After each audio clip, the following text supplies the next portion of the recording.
প্রত্যেকদিন মালাকুল মউত 5 বার করে আমাদের কাছে আসে, আবার চলে যায়, ঘুরে ফিরে দেখে দেখে চলে যায়। যেদিন জান কবজের পারমিশন আসবে, অর্ডার শুরু হয়ে যাবে, সেই দিন কিন্তু মালাকুল মউত জান কবজ না করে যাবে না, ঠিক কি না? সেই মালাকুল মউতকে কি আমরা কেউ দেখেছি? দেখি নাই, কিন্তু মালাকুল মউত আছে না নাই? ফেরেশতা আছে না নাই? বাতাস আছে না নাই? বাতাস কি দেখা যায়? দেখা যায় না। ঠিক তেমনি ভাবে মালাকুল মউত কেউ দেখা যায় না।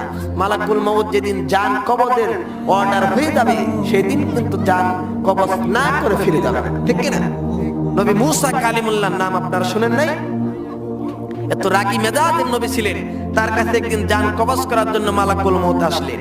এসে বললেন, আল্লাহর নবী মুসা, তোমার জান কবজ করার জন্য আমি এসেছি। বলে, আমার সামনে আয়। সামনে আসছে, এমন জোরে একটা থাপ্পড় মারতে ডান চক্ষু কানা হয়ে গেছে।